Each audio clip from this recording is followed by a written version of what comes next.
Y ahora vamos a entrar a ver sobre las regiones que tiene la columna vertebral. Y para eso tenemos que también entender las partes de una vértebra típica. Las diferentes regiones que tiene la columna varían de tamaño, de forma y en sus detalles. Pero hay un patrón típico de las vértebras. Y aquí nos vamos a una vértebra típica como tal. Una vértebra típica como tal tiene un cuerpo, que es la porción gruesa, es esta, en forma de disco que se encuentra en el frente de la vértebra y es la que soporta el peso. Luego tenemos el arco vertebral, que es este de aquí, que está formado por dos apófisis cortas. Por un lado, el pedículo, que va a ir desde el cuerpo a la apófisis transversa, es este de aquí, es el pedículo, y la lámina, que es esta, que va a ir de la apófisis transversa a la apófisis espinosa. Hasta ahí no hay ningún problema. Luego tenemos el foramen o agujero vertebral, que es este, y va a formar el conducto vertebral o raquídeo. Y luego tenemos a los forámenes intervertebrales, que se encuentran entre dos vértebras y permite el paso de nada más ni nada menos la raíz de los nervios espinales, ¿no? Y eso también tenemos que tenerlo en cuenta, ¿no? También tenemos que llegarlos a tener en cuenta como tal. Las apófisis son 7, forman el arco, o sea, y esto es muy importante, todas las apófisis nacen del arco. La única apófisis que no nace del arco es la apófisis odontoides, que se encuentra en la segunda vértebra cervical. ¿Cuántas apófisis son? 7. Tenemos a la apófisis transversa lateral, estas dos. Tenemos a la apófisis espinosa. Tenemos a las 4 apófisis articulares, 2 superiores, 2 inferiores, que van a tener carillas articulares lisas que están recubiertas por cartílago hialino. Y ahora entrando vamos a empezar a desglosar a estas vértebras propiamente, ¿no? Tenemos a las vértebras cervicales que van de C1 hasta C7. Tenemos a las apófisis espinosas de C2 propiamente hasta C6, que son bífidas. Esto es algo importante. Mayormente las cervicales tienen que hacer así sus apófisis bífidas, ¿no? ¿Por qué la C1 no tiene apófisis bífida? No tiene apófisis bífida porque no tiene apófisis espinosa. La C1 no tiene. Y esta es la parte importante que sí nos pueden preguntar, es que todas las vértebras cervicales tienen 3 forámenes. Todas tienen 3 forámenes, ¿no? Todas las vértebras cervicales tienen 3 forámenes.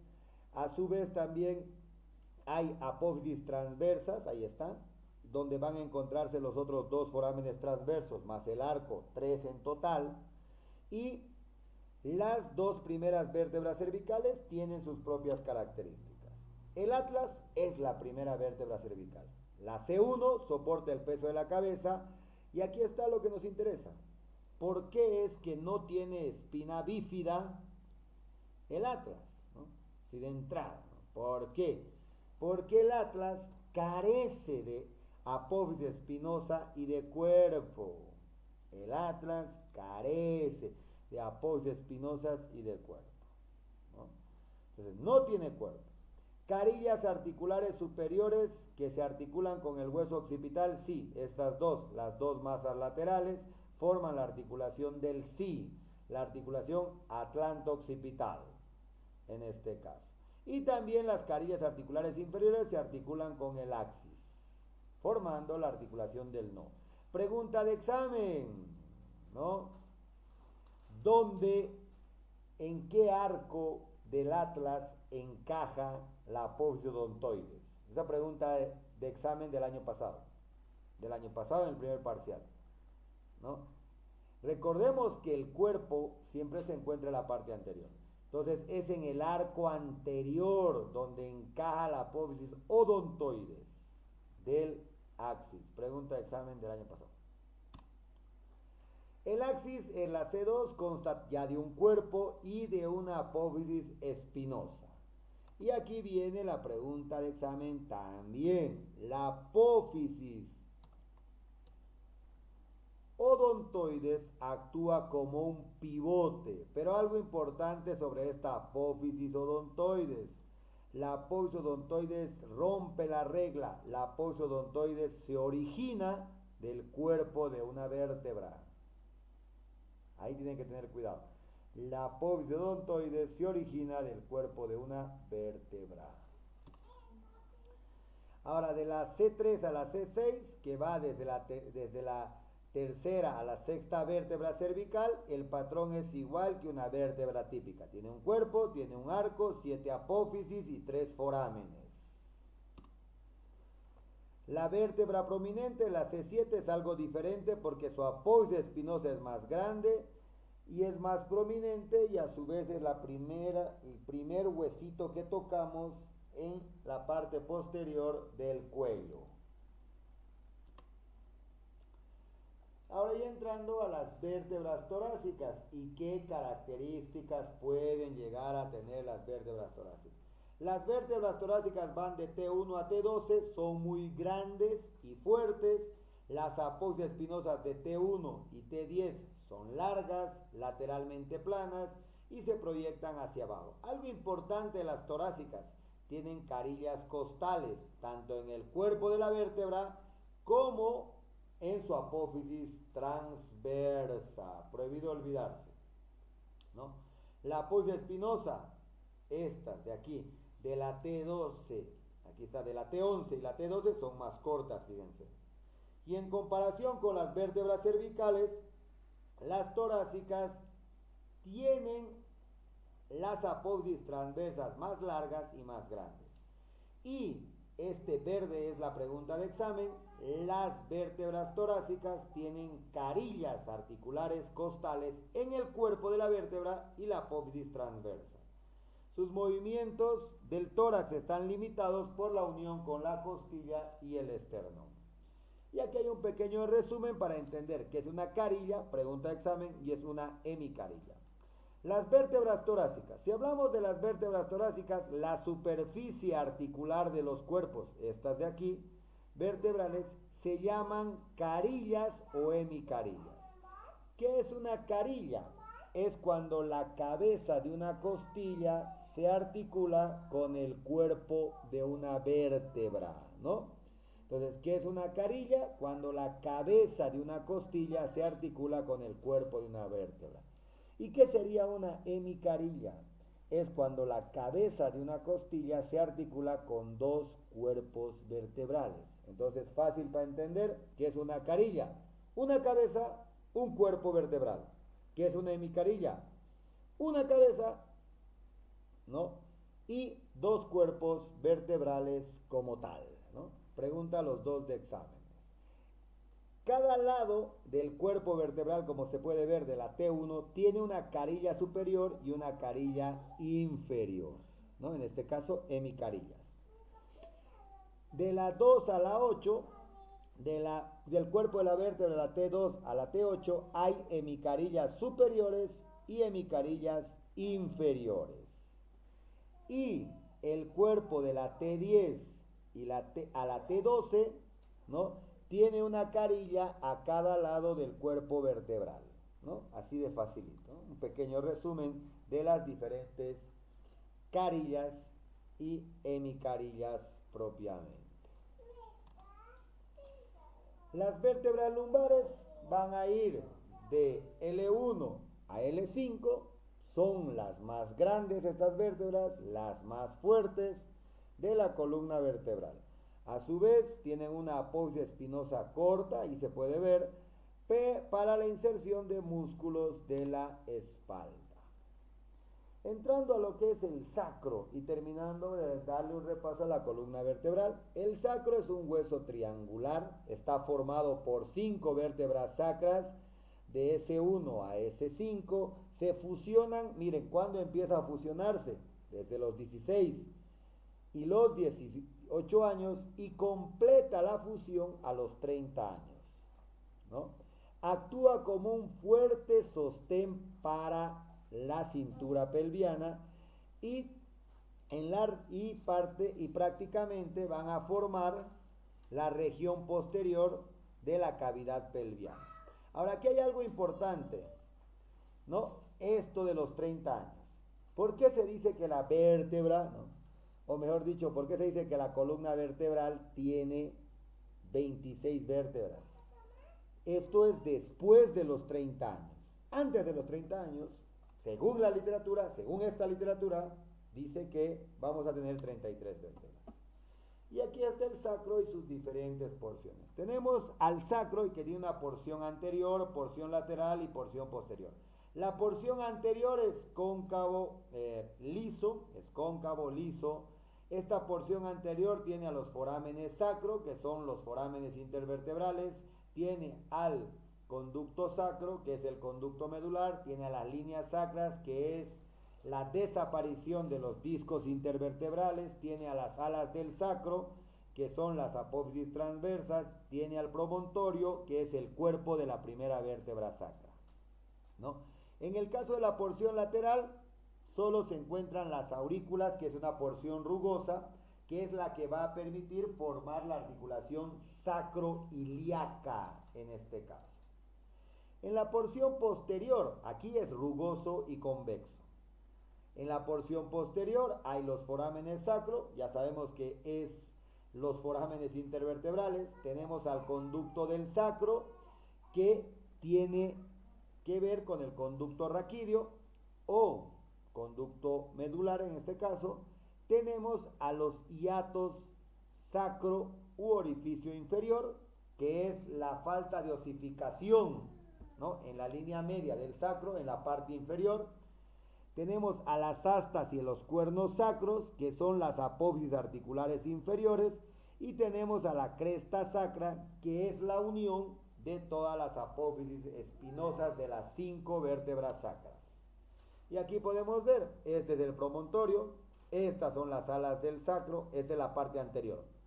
Estos son los orificios sacros, estas son las líneas sacras, que son 4, desaparece aquí el disco intervertebral, ¿no? En la parte posterior está la cresta sacra, los mismos forámenes, este es el hiato y estas son las astas sacras, ¿no?, que son apófisis articulares inferiores.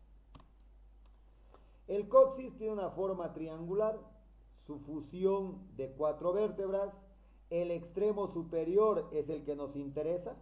La primera vértebra coxígea nos interesa porque tiene apófisis transversa y astas coxígeas. Las astas o cuernos coxígeos son nada más ni nada menos que las apófisis articulares superiores, estas de aquí.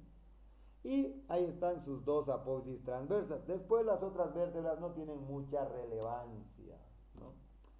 Y aquí hay un pequeño resumen de todo lo que hemos visto, prácticamente en este caso, de todo lo que hemos visto. Si hablamos de la cervical, su tamaño es pequeño, la torácica es más grande y la lumbar es mayor. Si hablamos de las cervicales, sus forámenes son 3, de la torácica es 1 y de la lumbar es 1. Característica principal de las cervicales que sean 3. Si hablamos de las apófisis espinosas, es delgada y bífida en la cervical, en la torácica es larga y bastante gruesa y en la lumbar es corta y chata. Si hablamos de las apófisis transversas, estas de aquí, las apófisis transversas en la cervical es pequeña, en la torácica es bastante grande, en la lumbar es grande y chata. Las carillas costales solo hay en las torácicas. Si hablamos de las apófisis articulares, la superior en la cervical es postero-superior, en la torácica es postero-lateral y en la lumbar es medial. Pregunta de examen. Las apófisis articulares inferiores en las cervicales son antero-inferior, en las torácicas son antero-medial y en la lumbar son laterales, ¿no? Y si hablamos de los discos intervertebrales, están relacionadas con el cuerpo de la vértebra, ¿no? Están relacionadas con el cuerpo. En las cervicales es grueso en relación al tamaño del cuerpo vertebral. En las torácicas son delgadas en relación con el tamaño del cuerpo vertebral. Y la lumbar es más grueso propiamente.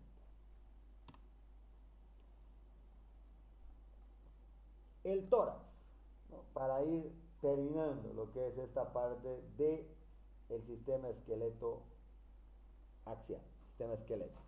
El tórax es una cavidad torácica completa.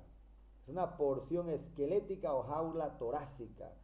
Es un armazón óseo que está formado por el esternón, el cartílago costal, las costillas y los cuerpos de las vértebras torácicas. A su vez, ¿no? Podemos decir que el tórax, miren, está el esternón en la parte anterior. Ahora, también se va a encontrar los cartílagos costales, luego en la parte lateral las costillas y en la parte posterior las vértebras torácicas. ¿Qué es lo que hace el tórax? Encierra y protege a los órganos que se encuentran dentro de la cavidad torácica y algunos órganos abdominales, como el hígado. Ejemplo, como el hígado. Sostiene a la cintura escapular y también permite que se dé la comunicación entre el esqueleto axial y apendicular propiamente. El esternón es un hueso plano, angosto, como se puede ver. Se encuentra ubicado en el centro de la pared torácica anterior. Consta de 3 partes. ¿Cuáles son esas partes? El manubrio, ¿no? Que es la parte superior, ¿no? El cuerpo y la apófisis sifoides. Pregunta que hicieron en el examen. ¿Cuándo se fusionan estas 3 partes? Se fusionan a los 25 años. ¿Cuándo se osifica la apófisis sifoides? A los 40 años. Recordemos que la apófisis sifoides o el apéndice es cartílago hialino. Cartílago hialino, ¿no? Ahí van a tener cuidado. Pregunta de examen. ¿Cuándo se fusionan los 3? A los 25. ¿Cuándo se calcifica la apófisis sifoides? Deja de ser cartílago y pasa a ser hueso a los 40 años. Y aquí entrando ya a lo que son las costillas, ¿no? Podemos ver las costillas en este caso. Y ahí tenemos, las costillas van a formar las caras laterales, son 12 pares de costillas, va de 1 a 7, en este caso la longitud es creciente, ¿no? Y de la octava a la 12ª la longitud de las costillas va disminuyendo. La costilla como tal, esta costilla como tal, tiene sus estructuras. La costilla tiene su cabeza, ahí está. Tiene 2 facetas articulares, una superior y una inferior. Tiene un cuello, tiene un tubérculo costal, ¿no? Que a su vez estos tubérculos son 2, el no articular y el articular. El no articular permite inserción de ligamentos. El tubérculo articular se articula con la apófisis transversa de una vértebra torácica y la cabeza con el cuerpo, ¿no? Hasta ahí no hay donde perderse y forma la articulación costovertebral. Luego esta misma costilla tiene un cuerpo y en este cuerpo se va a encontrar el ángulo costal y la hendidura costal. La hendidura costal se encuentra en el cuerpo de la costilla y es por donde va a pasar arteria o el paquete vasculonervioso, ¿no? La hendidura costal es por donde pasa el paquete vasculonervioso como tal. Pregunta que hicieron en el examen. ¿La costilla es considerado un hueso plano o un hueso largo? Por definición, la costilla es considerado un hueso plano. No tiene 2 extremos. En otras palabras, no tiene 2 epífisis. La costilla termina con el cuerpo directamente. Y el ángulo es el lugar donde mayormente tienden a fracturarse las costillas. ¿Cuántos tipos de costillas hay? Las costillas verdaderas, que son también llamadas vértebro esternal, que van de la 1 a la 7, porque se articulan directamente con el esternón. Las costillas falsas, costovertebrales, que van a también llamarse vértebrocondrales. Miren, 3 nombres, en este caso, falsas, costovertebrales o vértebrocondrales, que va del 8 a la 10. Y las costillas falsas, también flotantes, o también solo llamadas vertebrales, que va de 11 a 12, ¿no? Entonces, esto en relación a las costillas. La pregunta que me puedo acordar, porque el resto lo sabemos, pero la pregunta que me puedo acordar de las costillas, ¿no? Es que es un hueso plano, no es un hueso, en este caso, largo. Otra pregunta que quizás va por este mismo sentido tiene que ver con la clavícula. Con la clavícula. La clavícula tiende a osificarse por un tipo de osificación, ¿no? Hay dos tipos, ¿no? Osificación endocondral y intramembranosa. La osificación endocondral es para los huesos largos y la clavícula es un hueso largo. Pero en vez de osificarse por un tipo de osificación endocondral, la clavícula se osifica por un tipo de osificación intramembranosa, como si fuera un hueso plano, ¿no? Entonces son pequeños detalles que quizás no están siguiendo el parámetro normal, ¿no? Igual que las costillas, ¿no? Tiene una cabeza, un cuello, 2 tubérculos y uno pensará, este es un hueso largo, pero no es así, es un hueso plano, es una excepción, ¿no? Que posiblemente nos pueden llegar a preguntar en este caso, ¿no? Entonces hemos llegado al final, ¿no? Hemos podido ver y repasar prácticamente la gran mayoría de todo lo que es el esqueleto